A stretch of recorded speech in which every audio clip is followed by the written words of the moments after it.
प्यारे बच्चों, इस वीडियो में हम कक्षा 4 की पर्यावरण की जो पाठ्य पुस्तक है, जिसको पहले हमारा परिवेश के नाम से जानते थे, उसके तीसरे पाठ के अभ्यास प्रश्नों को हल करेंगे।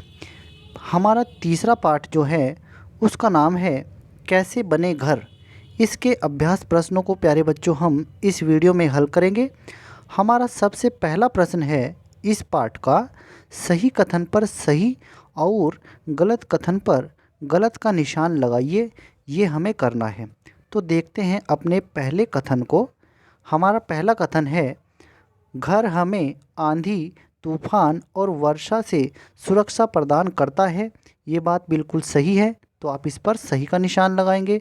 दूसरा कथन है, कच्चे घर की दीवारें ईंट और सीमेंट की बनी होती हैं।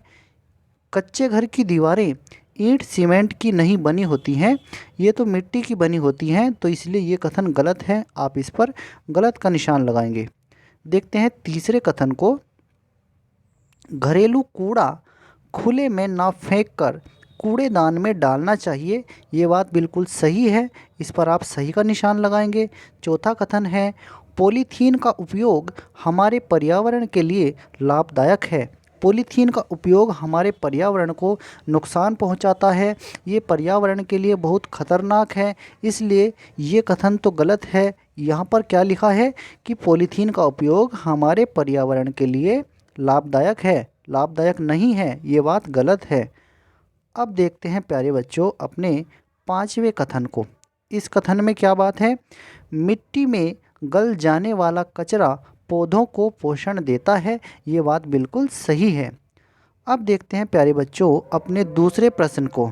दूसरा प्रश्न क्या है हमारा दूसरा प्रश्न है, आवास का क्या अर्थ है। प्रश्न 2 है, आवास का क्या अर्थ है।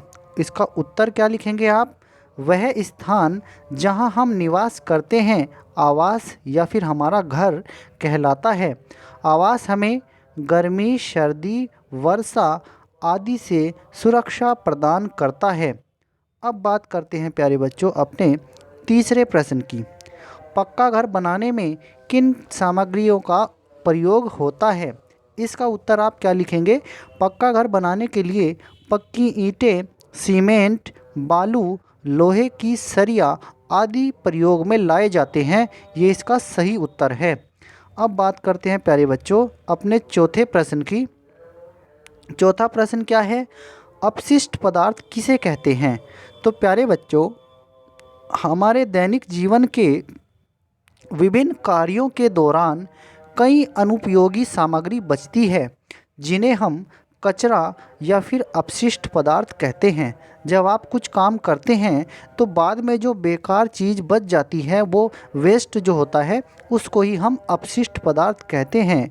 अब बात करते हैं प्यारे बच्चों हम अपने पांचवें प्रश्न की। पांचवा प्रश्न क्या है हमारा, घर को साफ सुथरा रखना क्यों ज़रूरी है। तो इस प्रश्न के उत्तर में आपको क्या लिखना है प्यारे बच्चों, घर को साफ सुथरा रखने से हानिकारक कीड़े नहीं पनपते हैं और दुर्गंध भी नहीं पैदा होती है, क्योंकि गंदगी पर मक्खियाँ बैठती हैं और उड़कर खाने वाली चीज़ों पर भी बैठ जाती हैं। इसके कारण अनेक बीमारियां फैलती हैं, तो इसलिए हमें अपने घर को साफ सुथरा रखना चाहिए। अब देखते हैं प्यारे बच्चों छठे प्रश्न को, घर में दो तरह का कूड़ादान क्यों रखना चाहिए। तो घर में दो तरह का कूड़ादान क्यों रखना चाहिए, इस प्रश्न के उत्तर में आपको क्या लिखना है, कुछ कचरे सड़कर मिट्टी में मिल जाते हैं, जबकि कुछ कचरे वर्षों तक मिट्टी में दबे होने के बावजूद भी नहीं सड़ते। इसलिए घर में दो तरह का कूड़ादान रखना चाहिए। एक में मिट्टी में सड़ने वाले कचरे जैसे फलों और सब्जियों के छिलके, और दूसरे में मिट्टी में न सड़ने वाले कचरे जैसे प्लास्टिक, कांच, पॉलीथीन आदि, इनको उसमें डालना चाहिए। अब बात करते हैं प्यारे बच्चों अपने सातवें प्रश्न की। हमारा सातवां प्रश्न क्या है, कचरा प्रबंधन के संबंध में 4R का क्या अर्थ है। तो 4R का क्या अर्थ है देखते हैं। सबसे पहला हमारा आर है रिड्यूस। रिड्यूस का मतलब कम करना। अपनी आवश्यकता के अनुसार ही, अपनी आवश्यकता के अनुरूप ही सामान खरीदें। कम करना है आपको, मतलब आपको जितनी ज़रूरत है सिर्फ उतना ही सामान खरीदना है, इसको आपको कम करना होता है। तो रिड्यूस का मतलब कम करना, कम करना का मतलब आप अपनी ज़रूरत के हिसाब से ही सामान खरीदेंगे, ज़्यादा सामान नहीं खरीदेंगे। इसके बाद देखते हैं रिफ्यूज़। रिफ्यूज़ का मतलब होता है मना करना। प्लास्टिक से बने सामानों एवं पॉलीथीन बैग के उपयोग से बचें, यानी कि आपको प्लास्टिक से बने सामानों और पॉलीथीन के बैग के उपयोग को मना करना होगा, बंद करना होगा। अब देखते हैं तीसरा आर हमारा क्या है, रीयूज़। रीयूज़ का मतलब होता है पुनः प्रयोग, दोबारा से प्रयोग करना। बहुत सी वस्तुओं को अपनी समझदारी से पुनः उपयोग में ला सकते हैं, जैसे पुरानी बाल्टियों को गमले के रूप में प्रयोग कर सकते हैं, तो इसको बोलते हैं रीयूज़। इसके बाद एक और है रिसाइकल, पुनः चक्रित करना। ऐसी वस्तुएं जो पुनः चक्रित हो जाती हैं उसे कबाड़ी वाले को दे सकते हैं, इसको बोलते हैं रिसाइकल। प्यारे बच्चों, ये जो 4R का हमारा कंसेप्ट है, इसको हमें अपने पर्यावरण को बचाने के लिए इस्तेमाल करना होता है। तो आपको कोई चीज़ अगर रिसाइकल हो सकती है तो आप उसे कबाड़ी वाले को दे दें। जैसे मान लीजिए प्लास्टिक की बोतलें हैं, या कांच की कोई चीज़ हैं, या प्लास्टिक की कुर्सियां हैं, टूटी हुई कोई चीज़ें हैं, लोहा है, तो आप इनको जब कबाड़ी वाले को दे देंगे तो वह फैक्ट्रियों में जा कर के दोबारा से रिसाइकल हो जाता है।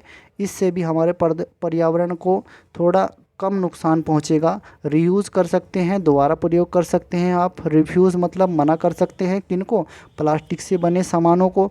और रिड्यूस का मतलब कम कर सकते हैं अपनी ज़रूरतों को, और अपनी ज़रूरत के हिसाब से ही आप सामान खरीद सकते हैं।